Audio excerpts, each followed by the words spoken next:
Hello friends, welcome to my YouTube channel. परिमेय संख्या करेंगे आज। परिमेय संख्या वह संख्याएं होती है जो p बटा q के रूप में लिख सकते हैं और q बराबर 0 नहीं होना चाहिए। और इनमें इससे परिमेय संख्या पढ़ने से पहले अपन प्राकृत संख्या, पूर्ण संख्या, पूर्णांक संख्या इनके बारे में करेंगे। तो इससे पहले सबसे पहले अपन स्टार्ट करते हैं प्राकृत संख्या। चैप्टर नंबर 1 प्राकृत संख्या, जिसे नेचुरल नंबर कहते हैं। नेचुरल नंबर कौन से होते हैं? 1, 2, 3, 4, 1, 2, 3, 4, 5, 6 ये आगे चलते रहते हैं, ये ख़त्म नहीं होते हैं। पूर्णांक संख्या, होल नंबर कौन से होते हैं? जिसमें ज़ीरो भी शामिल होता है। तो सारी प्राकृत संख्याएं क्या होती है? पूर्ण संख्याएं होती हैं। अब पूर्णांक संख्याएं कौन सी होती है? जिसमें ऋणात्मक संख्याएं भी साथ में शामिल हो, वह पूर्णांक संख्या कहलाती है। अब परिमेय संख्या, पूर्णांक संख्याओं से मिलकर बनी हुई संख्याएं परिमेय संख्याएं कहलाती है। पूर्णांक संख्याओं को p बटा q के रूप में लिखा जाता है और q बराबर 0 के बराबर नहीं होना चाहिए, तो इसे रैशनल नंबर बोलते हैं। Hope you understand all this matter. परिमेय संख्याएं के गुणधर्म क्या होते हैं वो देखते हैं। Properties of rational numbers. तो इसको 7 भागों में बांटा गया है। सबसे पहले सवृंत, क्लोजर होती है या नहीं होती है। इसके अलावा भी इसके 7 पार्ट है। सेकंड नंबर है क्रम विनिमयता, जिसे कम्युनिटेटिव कहते हैं। थर्ड है सहचारिता, जिसे एसोसिएटिव कहते हैं। 5वां है शून्य की भूमिका, the role of zero. 5th है 1 की भूमिका, द रोल ऑफ 1। 6 है एक संख्या का ऋणात्मक, negative of a number. 7th है व्युत्क्रम, रेसिप्रोकल। 8th है परिमेय संख्याओं के लिए गुणन की योग पर विरक्ता। ठीक है, इस प्रकार इसे 8 भागों में बांटा है। फर्स्ट अपन सवृंत करेंगे, जिसे क्लोजर कहते हैं। क्लोजर में अगर कोई समुच्चय और सेट में से कोई ए और बी लिया जाता है और आंसर भी उसी के अंदर से आता है तो उसे सवृंत कहते हैं। जैसे कि पूर्ण संख्या ली गई, इसमें होल नंबर कौन से होते हैं? 0, 1, 2, 3 होते हैं। उसमें अपन योग करेंगे। अपन 0 से लेके सारी संख्याओं को लेंगे, 0 के आगे वाली संख्या ऋणात्मक को नहीं लेंगे। उसका योग करेंगे, व्याकलन करेंगे, गुणनखंड करेंगे और इसके अलावा भाग करेंगे, डिवाइड करेंगे। अब सबसे पहले योग करके देखते हैं। उसमें से कोई एक संख्या लेते हैं a एंड b, उसको जोड़ेंगे। अगर वो इसी के अंदर से आएगी तो वह कौन सी होगी? सवृंत होगी। तो जैसे कि एक संख्या ली 4 प्लस किया 7, तो इसको जोड़ेंगे तब कितना 11 आएगा, जो एक पूर्ण संख्याओं के अंदर ही आता है। क्योंकि 0 से 1, 2, 3 आगे बढ़ेंगे तो 11 आएगा और 5 प्लस 0 प्लस 5 करेंगे तो 5 आएगा, जो भी एक पूर्ण संख्या है। अब व्याकलन करके देखते हैं। 5 माइनस 7 करेंगे तो -2 आएगा। -2 इसमें नहीं आता, ऋणात्मक है, तो ये सवृंत नहीं है। अब गुणन करके देखते हैं। 0 × 3 करेंगे तो 0 आएगा, 0 पूर्ण संख्या है तो सवृंत है। 5 भाग 8 करेंगे तो 5 बटा 8 आएगा, जो एक परिमेय संख्या है और इसका 0.62 मान आता है। एक परिमेय संख्या होती है। तो योग है सवृंत संख्या। व्यकलन है क्या सवृंत संख्या? क्योंकि -2 आ रहा है तो नहीं है। गुणन है और इसके साथ में ये भी नहीं है भाग, क्योंकि इसमें 5 बटा 8 आ रहा है। अब पूर्णांक संख्या। पूर्णांक संख्या क्या होती है? -3, -2, -1, 0, 1, 2, 3 ये होती है। इसमें अपन योग, गुणन और योग, व्यकलन, घटाव, सब्सट्रैक्ट, गुणन और भाग करेंगे। इनको करेंगे, इनमें से ही संख्या लेंगे। अगर इनमें से ही संख्या वापस प्राप्त होती है तो वो क्या होगी?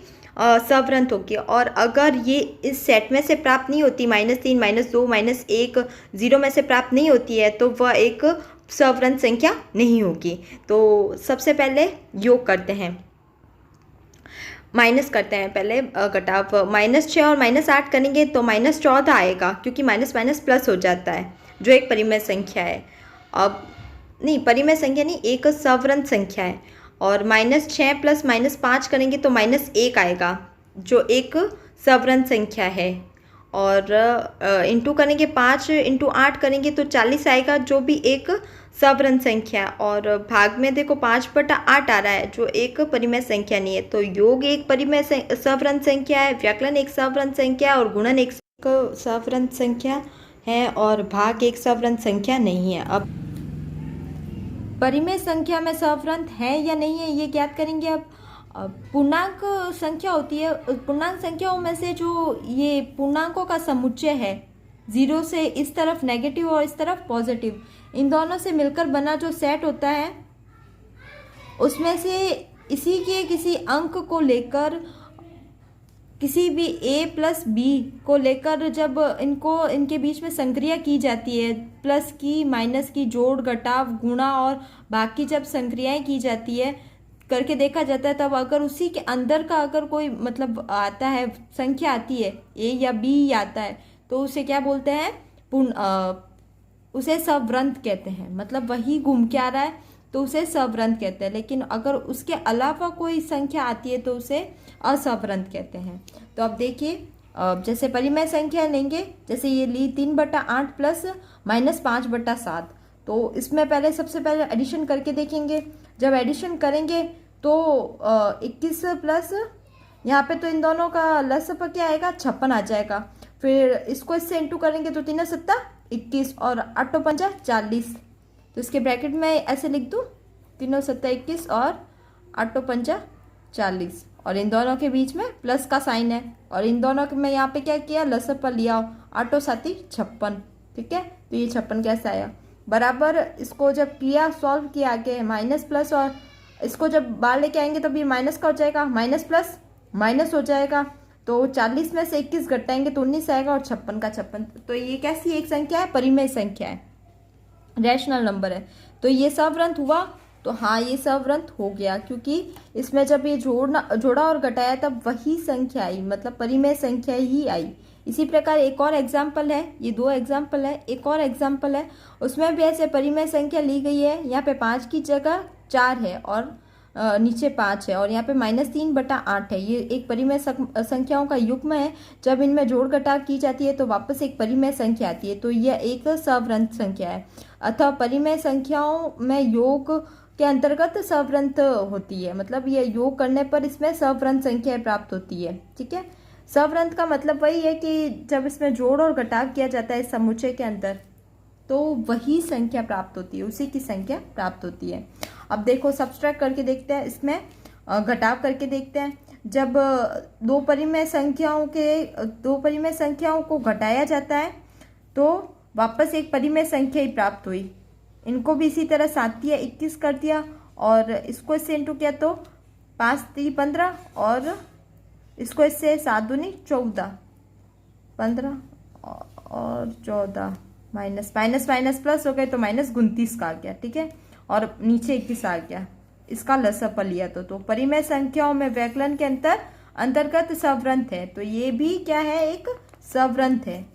उसके अलावा जब परिमेय संख्याओं में गुणन किया जाता है, मल्टीप्लाई किया जाता है, -2/3 इंटू 4/5 किया जाता है, तो -8/15। इसमें है ना 4 इंटू 2 किया तो 8 आ गया, और 5 थी 15। ठीक है, तो ये भी एक परिमेय संख्या ही आ रही है, ये भी परिमेय संख्या ही आ रही है, तो ये भी क्या है, सवृंत है। तो परिमेय संख्याओं में गुणनखंड करने पर एक सवृंत संख्या प्राप्त होती है।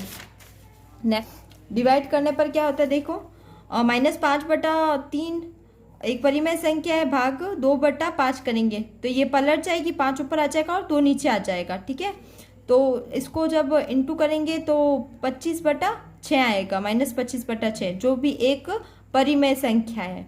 तो इसका मतलब परिमेय संख्याओं में सारी जोड़, बाकी जोड़, घटाव, व्याकलन और मल्टीप्लाई और भाग में सभी में क्या आता है, सभी में सवृंत आते हैं, सवृंत आता है। पर इसके अगर है ना ए को 0 मान लिया जाए, मतलब जो नीचे वाली संख्या है उसको 0 मान लिया जाए, तो वह अपरिभाषित हो जाता है, जिसके कारण भाग को सवृंत के अंदर नहीं लेते हैं, क्योंकि इसमें अगर 0 को छोड़ दिया जाए तो ये एक सवृंत संख्या है। लेकिन अगर सारी संख्याओं में से 0 को लिया जाए, अगर 0 को नीचे रखा जाए तो ये सवृंत नहीं होगी। इसी कारण भाग को सवृंत में नहीं रखते हैं, बाकी सबको रखते हैं। हाँ हाँ, सवृंत होती है। परिमेय संख्या क्या होती है? परिमेय संख्याएं सवृंत होती है, सवृंत होती है। ठीक है, और ये संक्रियाएं हैं। अब अगला अपन टॉपिक लेंगे क्रम विनिमय। अगर वीडियो पसंद आए तो इसे प्लीज़ लाइक करें, शेयर करें और चैनल को सब्सक्राइब जरूर करें। Thank you.